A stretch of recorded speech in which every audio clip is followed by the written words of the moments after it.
বিসমিল্লাহির রহমানির রহিম। আসসালামু আলাইকুম। সবাইকে প্রাণ ঢালা শুভেচ্ছা। যারা আমাকে শুনছেন, শুনবেন, তাদের প্রতি আমার আন্তরিক কৃতজ্ঞতা। একই সাথে আপনাদেরকে বিনীত অনুরোধ জানাই আমার এই নতুন উদ্যোগকে সাবস্ক্রাইব করে আমাকে আরো উৎসাহ দেওয়ার জন্য, পরামর্শ দেওয়ার জন্য, উপদেশ দেওয়ার জন্য কমেন্টস করে। যাই হোক, প্রিয় দর্শক শ্রোতা, আমি আজকে আমি চেষ্টা করি সমসাময়িক বিষয় নিয়ে কথা বলতে। আজকে একটু কথা বলবো আমাদের আগামীর রাজনীতি, অর্থাৎ এখন থেকে যে কোনো মুহূর্তে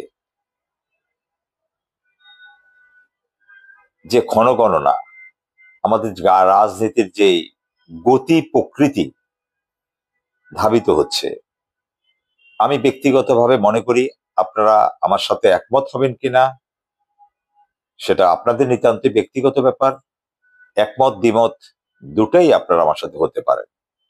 তবে আমি মনে করছি আমাদের বর্তমান চলমান রাজনীতি, এক কথায় বলতে গেলে, এক কথায় আমি বলবো, আওয়ামী লীগ বিএনপি যেই পথে হাঁটছে, চলছে, ঘুরছে, ঠিক একই পথে বর্তমান অন্তর্বর্তীকালীন সরকার, অর্থাৎ প্রফেসর ইউনূসের সরকার একই পথ অনুসরণ করছে খুব সম্ভবত।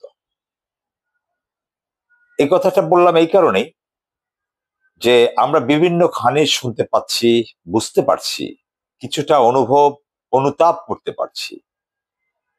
আওয়ামী লীগ পতিত স্বৈরাচার, যাকে এদেশের লক্ষ কোটি জনতা বিতাড়িত করেছে, হাজারো হাজারো তাজা প্রাণ আমাদের রাজপথকে রঞ্জিত করেছে, লক্ষাধিক মানুষকে পঙ্গুত্ব বরণ করতে হয়েছে যেই স্বৈরাচারী ফ্যাসিবাদী হাসিনার সরকার এবং আওয়ামী লীগের জন্য। তাদের সাথে বিএনপির কিছু অংশ, আমি বলবো একটি ক্ষুদ্র অংশ, ভারতের প্ররোচনায়, খুব সম্ভবত শব্দটি আমি ব্যবহার করলাম, যে তারা একটা আঁতাতের মাধ্যমে তারা একটা ঐক্য গড়ে তোলার প্রচেষ্টা করছে। এই প্রক্রিয়াটা আসলে এই এই যে অংশটা এই কাজের সাথে জড়িত, তারা 5ই আগস্টের এই হাসিনা পালিয়ে যাওয়ার পর থেকেই কিন্তু তারা একটা সুযোগ সন্ধানী অবস্থানে তারা ছিল, তাদের মনোবাসনা ছিল, পরিকল্পনারই অংশ বলা যায়। একদিন দুই দিন হয়তো সময় লেগেছে, 5-এর পরে 6, 7, 8, অর্থাৎ সরকার গঠন পর্যন্ত। তারপরে কিন্তু বিএনপি অনেক জায়গায় আমরা শুনতে পেরেছি, বিএনপির আশ্রয় প্রশ্রয়ে আওয়ামী লীগ নেতারা নিজেদেরকে রক্ষা করেছেন জনরোষ থেকে।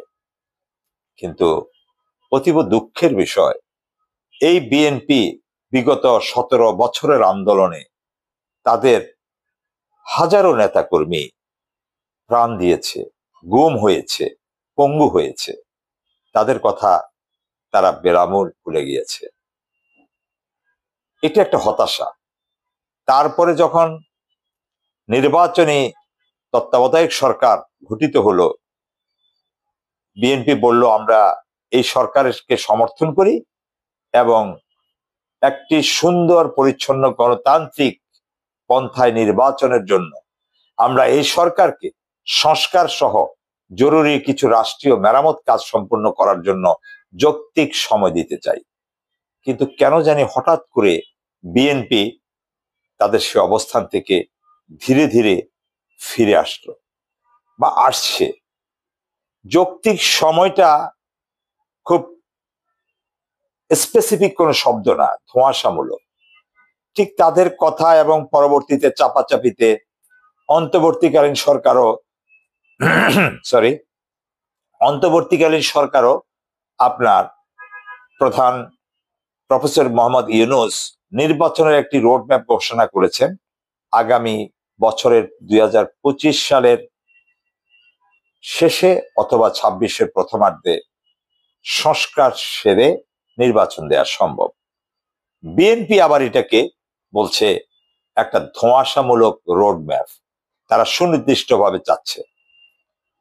শুরুতেই কথাটা একরকম ছিল না, রাজনীতির গতিপথ বদলায় এটা আমরা জানি, তবে সবসময় গতিপথ বদলালে জনগণের ভাগ্যের পরিবর্তন কিন্তু ঘটে না। এখন যখন তারা বুঝতে পারছে তারা বিভিন্ন জায়গায় অর্থের বিনিময়ে, বিশেষ করে বিএনপি, এমনকি কিছু কিছু ক্ষেত্রে জামাতে ইসলামীও, এবং ছাত্রদের কথা বলে বৈষম্য বিরোধী ছাত্রদের নামের ভাঙিয়েও কিছু কিছু লোক আওয়ামী লীগের লোকদের সাথে, পতিতদের সাথে যোগাযোগ করে তাদেরকে পুনর্বাসন করার চেষ্টা করছে। এর সাথে যোগ হয়েছে ভারতের ষড়যন্ত্র। সেই ভারত, যে ভারত আমাদেরকে স্বাধীনতার পর থেকে শোষণ শাসন করতে করতে আমাদের দেয়ালকে পিষ্ট করে ফেলেছে, আমাদের পিঠকে, সে ভারতের আসর থেকে মনে হয় আমরা মুক্ত হতে আরেকটি 5ই আগস্টের বিপ্লব করতে হবে। এটা আমাদের জন্য চরম হতাশা। আমরা চরমভাবে ব্যর্থ হচ্ছি। আমাদের কাছে মনে হচ্ছে আমাদের বিপ্লব ব্যর্থতার দিকে যাচ্ছে। তারা নির্বাচনের জন্য এই সরকারকে চাপ দিচ্ছে। রাজনৈতিক দলের কাজ নির্বাচন করা, আমরা নির্বাচনের পক্ষে, আমি ব্যক্তিগতভাবে নির্বাচন চাই, কিন্তু নির্বাচনের নামে নির্বাচন নয়, শুধুমাত্র একটা খেলার নির্বাচন নয়, জনগণের ভাগ্য পরিবর্তন হতে পারে তেমন একটি নির্বাচন চাই। ঠিক যে কারণে আমি এই কথাটা বললাম, একই ব্যাখ্যা যে এখন যদি আমরা তড়িঘড়ি করে একটা নির্বাচন দেই তাহলে আমাদের সংস্কারটা ভিন্নভাবে চলে যাবে। তারপর বিএনপি থেকে কথা আসলো নীতি নির্ধারণী পর্যায় থেকে তারেক রহমান এবং দেশনেত্রী বেগম খালেদা জিয়াকে বাদ দিয়ে, আর প্রায় সর্বস্তরের নেতাই অনেকটাই বলতে চাইলেন, বিশেষ করে স্থায়ী কমিটির, তারা বলতে চাইলেন টেবিলে কোনো দেশের সংস্কার হয় না। আরে ভাই, টেবিলে দেশ স্বাধীন হয়, এটার নজির রয়েছে। টেবিলে বসে সমঝোতার মধ্যে আলাপ করে দেশ স্বাধীন হয়। মালয়েশিয়া, ইন্দোনেশিয়া স্বাধীন হয়েছে, সিঙ্গাপুর স্বাধীন হয়েছে। সো আমাদের এই অভিজ্ঞতা আছে, এই কথাগুলো বলবেন না দয়া করে। এবার আমি আসি কেন এই কথাটা বলে আমি শেষ করব। আজকে ভিডিওটা একটু দীর্ঘ হলো, কিন্তু এই কথাটা বলে আমি শেষ করি যে যেহেতু আপনার বিএনপি এই কৌশল অবলম্বন করেছে, জামাত ইসলামের অংশ ভারত এবং ভারতের একটা পাতানো ফাঁদে পা দিয়েছে বিএনপি, যে নির্বাচনকে তড়িঘড়ি করে একটা নির্বাচন আদায়ের জন্য, যার কারণে তারা আওয়ামী লীগকে সাথে নিতে প্রস্তুত, আওয়ামী লীগের নিষেধাজ্ঞার বিরুদ্ধে, আওয়ামী লীগের নিয়ে রাজনীতি তথা নির্বাচন করার পক্ষে। ঠিক সেই সময় অন্তর্বর্তীকালীন সরকার, ইউনূস সরকারের অনেকেই যারা আছেন, তাদের বড় একটা অংশ তারাও আওয়ামী লীগের সাথে যোগাযোগ করছেন বলে আমাদের কাছে খবর আসছে। কারণ তারা ভাবছে বিএনপি যদি পতিত সরকারকে মেনে নিতে পারে, জামাত ইসলামে যদি কিছুটা কুসুম কুসুম হতে পারে, তাহলে আমাদের ভবিষ্যতের জন্য, আমাদের পিঠ বাঁচানোর জন্য আমরা কেন আওয়ামী লীগকে পুনর্বাসন করব না। যার কারণে আপনারা লক্ষ্য করবেন তাদের কর্মকাণ্ড, উপদেষ্টাদের অনেক বেশ বাদ দিয়ে, প্রফেসর মোহাম্মদ ইউনূসকে দিয়ে, আরো নাম বললাম না, তাদেরকে বাদ দিয়ে আর অনেকেই তারা আওয়ামী লীগকে এখন পুনর্বাসন করার সাথে প্রতিযোগিতায় নেমেছে। বিএনপি আওয়ামী লীগ